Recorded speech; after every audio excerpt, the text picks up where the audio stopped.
कहानी की शुरुआत में हम विन को देखते हैं, जो अपने अपोनेंट यान से फाइट कर रहा था। पहले राउंड में विन उसे बहुत मारता है, जिससे सबको लगने लगा कि ये फाइट वही जीतेगा। लेकिन यान इस फाइट को किसी भी कीमत पर जीतना चाहता था, इसलिए वो काले जादू का सहारा लेता है। अपने बेटे को हारता देख विन के पिता हान को उसकी इस चालाकी की भनक लग जाती है। वो देखते हैं कि उसका एक आदमी काले जादू की मदद से यान को ताकत दे रहा था। वो बिना समय गवाए उस आदमी पर हमला कर देते हैं और उसे बुरी तरह पीटते हैं, जिससे उसका जादू टूट जाता है। जैसे ही यान की ताकत कमजोर पड़ती है, विन दोबारा हिम्मत जुटाकर खड़ा होता है और पूरी ताकत से पलटवार करते हुए यान को हराकर मुकाबला जीत लेता है। फाइट खत्म होने के बाद विन जब अपनी गर्लफ्रेंड से बात कर रहा होता है, तब उसकी नज़र ब्लैक सूट पहने कुछ अनजान लोगों पर पड़ती है, जो उसके फादर हान को घेरे खड़े हुए थे। दरअसल हान के पास एक पवित्र ताबीज था, जिसकी ताकत से किसी भी काले जादू या उसके असर को आसानी से खत्म किया जा सकता था। शेन उसे अपना एमुलेट बेचने के लिए कहता है और बदले में उसे ढेर सारे पैसे भी ऑफर करता है, लेकिन हान एमुलेट बेचने से मना कर देता है। शेन उससे कहता है, अगर यही तुम्हारी मर्जी है तो ठीक है, मगर बाद में मुझे दोष मत देना। ऐसा कहकर वो उसे जान से मारने की धमकी देकर वहां से चला जाता है। शाम को घर लौटते समय विन अपने पिता से पूछता है वो लोग कौन थे और उन्हें आपका एमुलेट क्यों चाहिए था। इस पर उसके पिता उसे कहते हैं, बेटा, जिंदगी में कई बार सिर्फ ताकत और समझदारी ही काफी नहीं होती। कुछ हासिल करने के लिए कभी कभी एक तीसरी चीज की भी जरूरत पड़ती है। वो दोनों जब सुनसान रास्ते से गुजर रहे होते हैं, तब एक कार उनके सामने आकर खड़ी हो जाती है। इससे पहले कि वो कुछ समझ पाते, कार से कुछ लोग बाहर निकलते हैं और अचानक फायरिंग शुरू कर देते हैं। हालात बिगड़ते देख विन के पिता उसे बचाने के लिए उसे कार से बाहर निकाल देते हैं। खुद को गोलियों से बचाते हुए विन दौड़कर पास बने एक गड्ढे में छिप गया। जैसे ही फायरिंग खत्म होती है, लाल शर्ट पहने एक आदमी कार पर चढ़ जाता है और हान को गोली मारकर उससे वो एमुलेट छीन लेता है। एमुलेट छूते ही उसके शरीर पर बने टैटूज मूव करने लगते हैं, मानो उसके शरीर से किसी तरह का कोई श्राप हट रहा हो। विन अपनी आंखों से ये सब होते हुए देख रहा होता है, मगर वो कुछ कर नहीं पाता। अगले दिन जब विन की आंखें खुलती हैं, तब वो खुद को अस्पताल में पाता है। विन के दोस्त उसे बताते हैं कि तुम्हारे पिता ने कुछ दिन पहले ही तुम्हारा इंश्योरेंस कराया था, मानो उन्हें सब पहले से ही पता था कि अब क्या होने वाला है। अपने पिता की मौत से विन पूरी तरह से टूट चुका था। जब वो शाम को घर लौटता है, तो दीवार पर लगी अपने पिता की तस्वीरों को देखकर वो भावुक हो जाता है और उसे अपने पिता की कुछ पुरानी बातें याद आ जाती हैं। जैसे कि वो अक्सर कहा करते थे, कभी कभी जीतने के लिए ताकत और दिमाग के साथ साथ किसी तीसरी चीज का होना भी जरूरी होता है। एक दिन जब वो मंदिर के सामने बैठकर प्रार्थना कर रहा था, तब उसकी नजर एक किताब पर पड़ती है, जिसमें काले जादू और उसे करने के मंत्र लिखे हुए थे। वो समझ चुका था कि उसके पिता की मौत एक सोची समझी साजिश थी, जिसमें काले जादू का इस्तेमाल किया गया था। अब उसके मन में एक ही सवाल गूंज रहा था कि वो लोग एमुलेट के पीछे क्यों पड़े थे और उनका मकसद क्या था। वो किताब में लिखे गए मंत्रों को अपने शरीर पर गुदवा लेता है और एक नेक्रोमेंसर की तलाश करता है, जिसे काले जादू में महारत हासिल थी। वो उससे तमाम रीतियां और विधियां सीखता है, जो काले जादू को पूरी तरह समझने और इस्तेमाल करने के लिए जरूरी थीं। इसके साथ ही वो खुद को शारीरिक और मानसिक रूप से मजबूत बनाने में जुट जाता है। वक्त के साथ वो काले जादू में इतना एक्सपर्ट हो गया कि उसने कई भयानक और रहस्यमयी शक्तियों को अपने वश में कर लिया था, ताकि वो अपने पिता की मौत का बदला ले सके। कुछ महीनों बाद विन को लॉ ऑफ यूनिवर्स नाम के एक रहस्यमय कल्ट के बारे में पता चलता है। ये संगठन आम लोगों को धन, सफलता और सुख शांति का लालच देकर उन्हें काले जादू में फंसा देता था। ये एक ऐसा बिजनेस था जो मासूम जिंदगियों को अपने जाल में फंसाकर उन्हें अंधविश्वास और भय के अंधकार में ढकेल देता था। विन अब समझ चुका था कि उसका सामना किसी साधारण अपराधी से नहीं, बल्कि एक शक्तिशाली नेक्रोमेंसर और उसके शिष्यों से है। उसे हैरानी तब होती है जब उसे पता चलता है कि उसकी गर्लफ्रेंड रेचल भी इस खतरनाक संगठन का हिस्सा बन चुकी है। पहले वो एक स्ट्रगलिंग मॉडल थी, लेकिन अब वो बहुत पॉपुलर है। प्रेस कॉन्फ्रेंस में रेचल बताती है कि कुछ महीने पहले जब उसका बॉयफ्रेंड उसे छोड़कर चला गया था, तो वो गहरे डिप्रेशन में चली गई थी। लेकिन इस संगठन से जुड़ने के बाद उसकी जिंदगी पूरी तरह बदल गई। न सिर्फ उसने यहाँ से खूब पैसा कमाया, बल्कि अब वो खुद को पहले से कहीं ज्यादा मजबूत और खुश महसूस करती है। रेचल के इस बयान और उसकी सोशल मीडिया पर फैलती पोस्ट ने लाखों लोगों को लॉ ऑफ यूनिवर्स का हिस्सा बनने के लिए प्रेरित कर दिया था। मिस लीना, जिसने इस संगठन की नींव रखी थी। जब उसे पता चलता है कि उसकी पार्टनर ने उसे धोखा दिया है, तो वो अपने मैनेजर रेन को ईरा के पास भेजती है ताकि वो उसे समझा सके। रेन ईरा से कहता है, मैं चाहता हूं कि तुम हमें छोड़ने से पहले एक बार फिर से सोच लो। ईरा कहती है, मैं अपना खुद का कोर्स लॉन्च करने वाली हूं और इससे ढेर सारा पैसा कमाऊंगी, वो भी बिना किसी के साथ शेयर किए। और अगर तुम या तुम्हारा सिंडिकेट मेरे रास्ते में आए तो मैं सबके सामने तुम्हारा पूरा भांडा फोड़ दूंगी। ईरा की धमकी से रेन अंदर ही अंदर डर चुका था, इसलिए जाते जाते वो चुपचाप उस पर ब्लैक मैजिक कर देता है। रेन के वहां से जाते ही ईरा जब नाश्ता कर रही होती है, तब अचानक उसका दम घुटना शुरू हो जाता है। वो घबराकर खड़े होने की कोशिश करती है, लेकिन तभी एक बड़ा सा सेंटीपीड उसके मुंह से बाहर निकल आता है। वो जमीन पर गिरकर तड़पने लगी और देखते ही देखते उसकी दर्दनाक मौत हो जाती है। वहीं दूसरी तरफ हम विन को देखते हैं, जिसने शेन का पता लगा लिया था। वही आदमी जो शुरुआत में उसके डैड से एमुलेट लेने आया था। वो जब उसका पीछा करते हुए उसके घर पहुंचा, तब शेन अचानक उसे अपने सामने देख थोड़ा घबरा गया और बंदूक निकालकर उसे पीछे हटने को कहा। लेकिन विन उसकी एक नहीं सुनता और आगे बढ़कर उससे गन छीन लेता है और उसे बहुत मारता है। वो पूछता है कि उसे वो एमुलेट क्यों चाहिए था और उसने उसके पिता को क्यों मारा, जिस पर शेन उसे कहता है, मैंने तुम्हारे पिता को नहीं मारा, मैं बस एक मिडल मैन हूँ। मैं काले जादू से जुड़ा सामान इकट्ठा करता हूँ और उसे कंपनी को सौंप देता हूँ। वो लोग इन चीज़ों को अमीर लोगों को बेच देते हैं, जिसके बदले में मुझे कुछ कमीशन मिल जाता है। इसके अलावा मैं कुछ नहीं जानता। वो उसे एक टैबलेट देता है जिसमें उस कंपनी के मालिक के साथ साथ उन सभी सामानों की लिस्ट थी जिसे उसने अब तक कलेक्ट किया था। विन जब उस लिस्ट को चेक कर रहा होता है, तभी शेन धोखे से उस पर गोली चला देता है, लेकिन गोलियों का विन पर कोई असर नहीं होता। शेन के कुछ और करने से पहले ही विन उससे बंदूक छीन लेता है और अपने पिता के कातिल के बारे में पूछता है। शेन के कुछ बताने से पहले ही एक नेक्रोमेंसर जो विन पर नजर रखे हुए था, वो शेन पर ब्लैक मैजिक कर देता है, जिससे उसकी मौके पर ही मौत हो जाती है। अगले दिन जब विन रेचल से मिलने उसके घर आता है, तो रेचल उसे देखकर थोड़ी हैरान रह जाती है। वो पूछती है, तुम इतने महीनों तक कहाँ गायब थे? लेकिन विन उसके सवालों का कोई जवाब नहीं देता। वो रेचल को बताता है कि जिस संगठन के लिए वो काम कर रही है, वो सस्पेशियस एक्टिविटी में शामिल है। उनसे दूर रहो, मुझे तुम्हारी फिक्र है। ऐसा कहकर विन वहां से चला जाता है।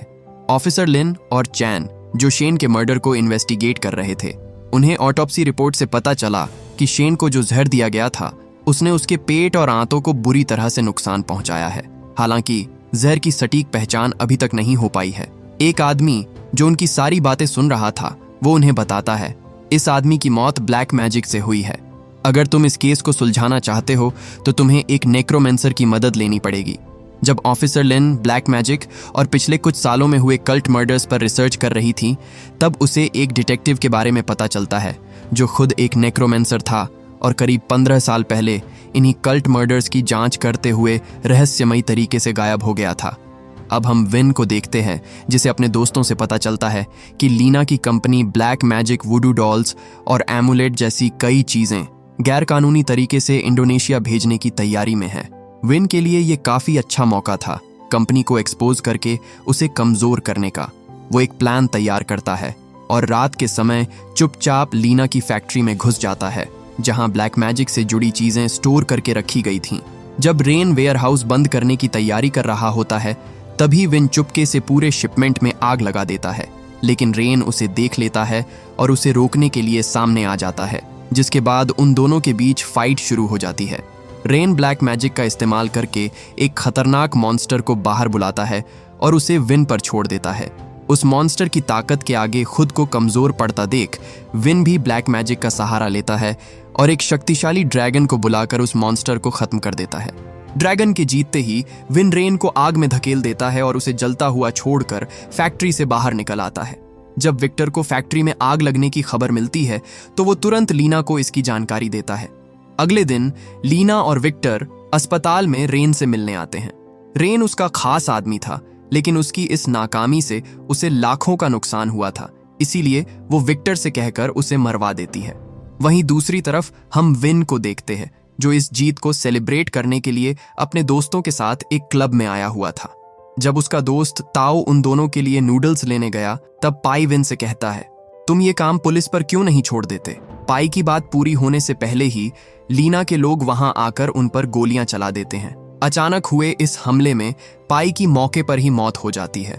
वो लोग विन को भी मारने की कोशिश करते हैं, लेकिन वो किसी तरह अपनी जान बचाकर क्लब से बाहर आ जाता है। ताओ जब नूडल्स लेकर क्लब पहुंचा तो उसने देखा कि पाई की मौत हो चुकी है। विन दूर खड़ा होकर यह सब देख रहा था, लेकिन चाहकर भी वो कुछ कर नहीं पाता।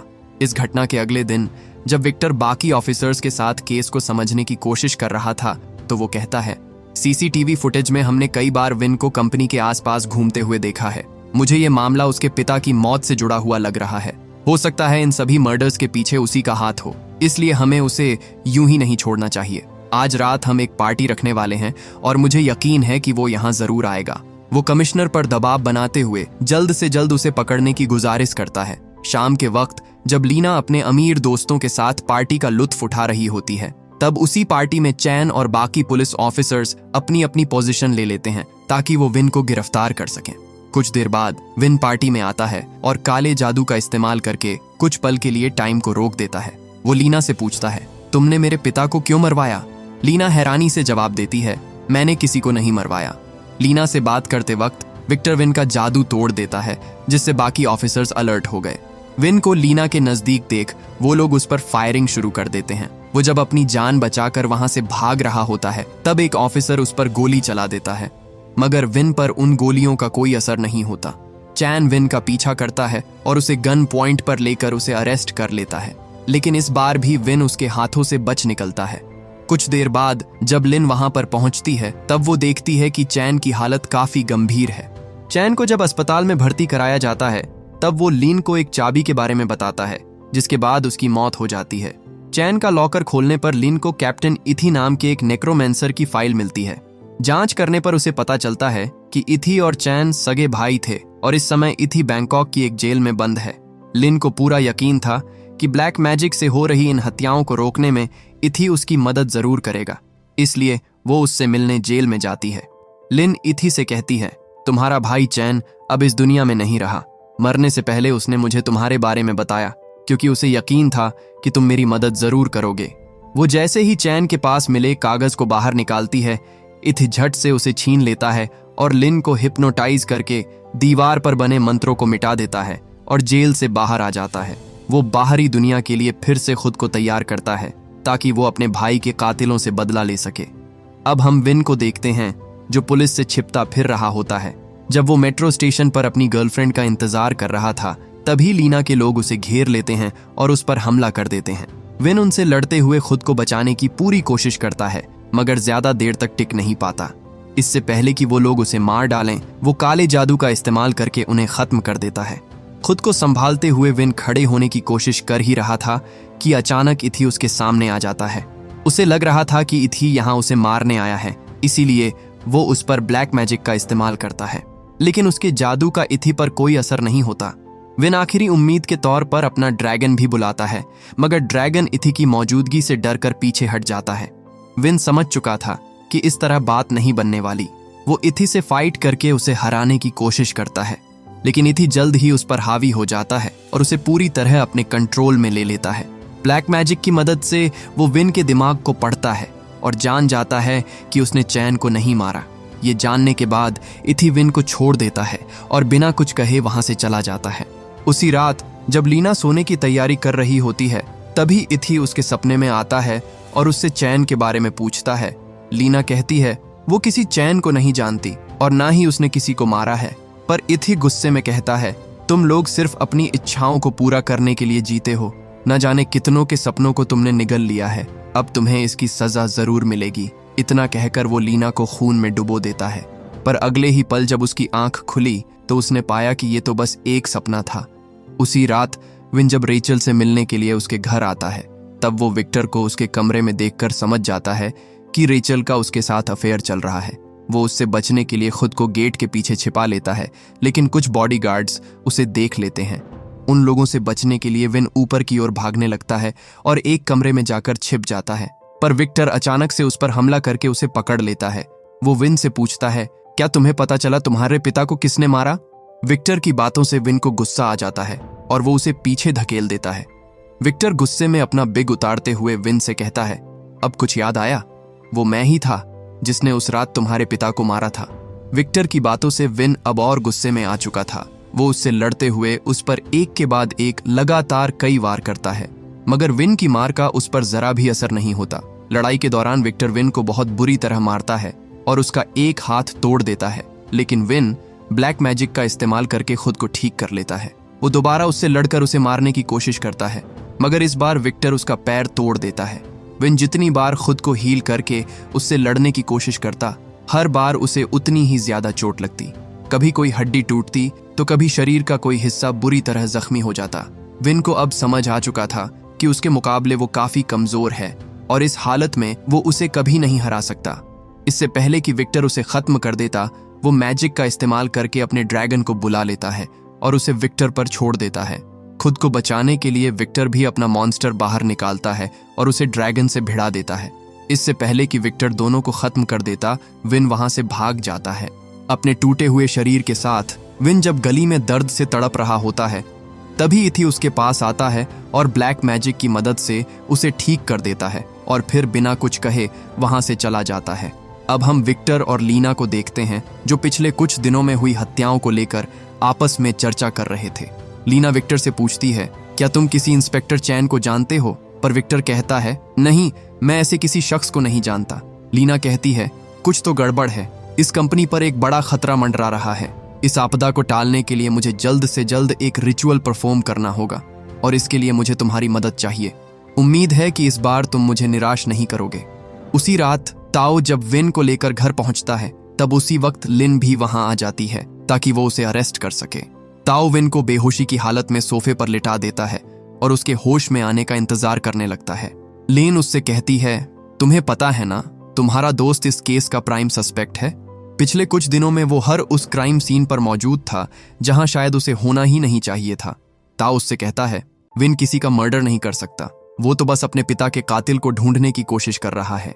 अगले दिन लिन ऑफिस आकर लीना और कंपनी से जुड़े लोगों के बारे में जानकारी इकट्ठा करती है। वो कमिश्नर को बताती है, इन्वेस्टिगेशन से पता चला है कि इन हत्याओं में लीना के लोग भी शामिल हैं। लीना जानबूझकर हमें गुमराह कर रही है और विन को फंसाकर उसे हत्यारा साबित करना चाहती है ताकि वो अपनी कंपनी को बचा सके। कमिश्नर को लिन की ये रिपोर्ट ज्यादा पसंद नहीं आती, इसलिए वो उसे बाहर भेज देता है और उसे एक नई रिपोर्ट तैयार करने के लिए कहता है। ड्यूटी खत्म होने के बाद जब लिन बॉक्सिंग सेंटर पहुंचती है तो विन उससे पूछता है, क्या तुम मुझे अरेस्ट करने आई हो? लिन उससे कहती है, तुम अभी सिर्फ एक सस्पेक्ट हो, तुम्हारे खिलाफ कोई ठोस सबूत नहीं है, इसलिए मैं तुम्हें अरेस्ट नहीं कर सकती। वो दोनों बात कर ही रहे होते हैं कि तभी ताओ वहां आ जाता है। वो विन को बताता है, लीना कल एक पार्टी रखने वाली है, वहां हर कोई मौजूद होगा, तुम्हारे पास यही एक मौका है अपने पिता की मौत का बदला लेने का। लिन विन को समझाते हुए कहती है, अगर तुम पकड़े गए तो तुम्हें हमेशा के लिए जेल में डाल दिया जाएगा। अगर तुम्हें वाकई बदला लेना है तो हम मिलकर कोई और रास्ता जरूर ढूंढ लेंगे। विन इस बारे में सोच ही रहा था कि तभी उसे एक अजीब सी आवाज सुनाई देती है, जिसके बाद वहां पर मौजूद लाइट्स एक एक करके बंद होना शुरू हो जाती है। इससे पहले कि कोई कुछ समझ पाता, शैतानी ताकतें ताओ को पीछे खींच लेती हैं।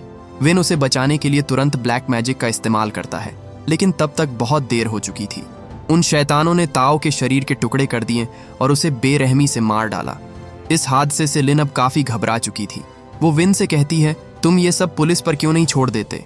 विन उससे समझाता है, हम सब इस खेल के सिर्फ प्यादे हैं, असली मास्टरमाइंड कोई और है। अगर हमने कुछ नहीं किया तो हमारा अंजाम भी बाकी लोगों जैसा ही होगा। उसी रात जब लीना अपने शिष्यों के साथ रिचुअल्स कर रही होती है, तभी इथी वहां आ जाता है।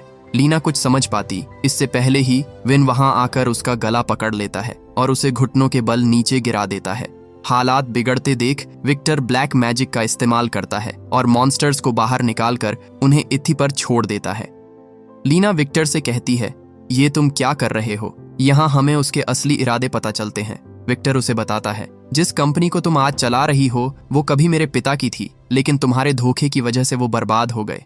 मुझे आज भी वो दिन याद है जब मेरे पिता ने मेरी माँ की जान ली थी।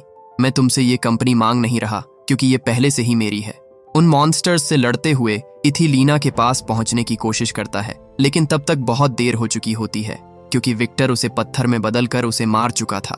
इथी उससे लड़कर उसे हराने की पूरी कोशिश करता है, मगर वो इतना शक्तिशाली था कि इथी के वार का उस पर कोई असर नहीं होता। लड़ाई के दौरान एक पल ऐसा आता है जब इथी विक्टर को अपने काबू में कर लेता है। वो उस पर अपने मैजिक का इस्तेमाल करके उसकी यादों में झांकता है और उसे पता चलता है कि चैन को उसी ने मारा है। विक्टर उससे कहता है, मुझे ताकतवर बनने के लिए तुम नहीं बल्कि तुम्हारे अंदर छिपा काला जादू चाहिए था। ऐसा कहकर वो इथी के अंदर मौजूद ब्लैक मैजिक को अपने अंदर खींचना शुरू कर देता है। इथी को कमजोर पड़ता देख विन भी इस लड़ाई में कूद पड़ता है और वो दोनों मिलकर उसका सामना करते हैं। नेक्रोमेंसर की शक्तियां सोखकर विक्टर अब इतना ताकतवर बन चुका था कि इथी और विन दोनों मिलकर भी उसका कुछ नहीं बिगाड़ पा रहे थे। हालात बेकाबू होते देख विन अपनी शक्तियों का इस्तेमाल करके एक बार फिर ड्रैगन को बुलाता है और उसे विक्टर के पीछे लगा देता है। सही मौका मिलते ही इथी और विन मिलकर उसके शैतानी बैल को भी खत्म कर देते हैं। ड्रैगन के चुंगल से छूटते ही वो विन पर हमला करके उसकी पावर्स को अपने अंदर सोखना शुरू कर देता है। लेकिन इसी बीच लिन वहां आ जाती है और वो एक के बाद एक उस पर गोलियां चलाना शुरू कर देती है। हालांकि उस पर इन गोलियों का भी कोई असर नहीं होता। वो लिन को उठाकर दूर फेंक देता है जिससे वो बेहोश हो जाती है। विक्टर विन की गर्लफ्रेंड रेचल को घसीटते हुए उसके सामने लाता है और उसकी गर्दन कसकर पकड़ लेता है। विन बेबस होकर उससे रेचल की जान की भीख मांगता है, लेकिन विक्टर अब इतना निर्दयी हो चुका था कि वो उसकी जरा भी नहीं सुनता और रेचल की गर्दन मरोड़कर उसे मार डालता है। उसकी मौत ने विन को अंदर से झकझोर कर रख दिया था। उसे कुछ समझ नहीं आ रहा था कि अब वो क्या करे, ये जाने बगैर कि उसकी शक्तियां अब खत्म होने के कगार पर है। वो गुस्से में उससे लड़ना शुरू कर देता है। इथी जानता था कि इस तरह विन उससे कभी नहीं जीत पाएगा, इसीलिए वो अपनी बची कुची शक्तियों के इस्तेमाल से विक्टर के मरे हुए मॉन्स्टर की शैतानी राख को एक पत्थर में बदल देता है। जब विक्टर विन की बची हुई शक्तियों को सोख रहा होता है तब अचानक पुलिस वहां आ जाती है और विक्टर वहां से भाग जाता है। इस घटना के बाद पुलिस विन को दोषी मानकर गिरफ्तार कर लेती है और उसे हमेशा के लिए जेल में डाल दिया जाता है। वहीं दूसरी तरफ लीना की मौत के बाद विक्टर कंपनी का नया मालिक बन चुका था। अपनी शैतानी ताकतों के जरिए उसने देश के आधे से ज्यादा युवाओं को अपने वश में कर लिया था। उसकी शक्तियां अब इतनी बढ़ चुकी थीं कि वो दूर बैठकर भी अपने खिलाफ जाने वाले किसी भी इंसान को आसानी से खत्म कर सकता था। लिन जानती थी कि अगर विक्टर को जल्द नहीं रोका गया तो वो देश के लिए एक बहुत बड़ा खतरा बन सकता है। वो विन से मिलने के लिए दोबारा उस जेल में आती है जहां उसे मंत्रों से बांध कर रखा गया था। लिन बड़ी चालाकी से उसे एक शैतानी पत्थर थमा देती है जो उसे इथी ने दिया था और वहां से चली जाती है। लिन के जाते ही विन उस पत्थर की शक्ति को अपने अंदर समा लेता है जिससे उसकी खोई हुई शक्तियां लौट आईं और वो एक बार फिर से अमर बन गया।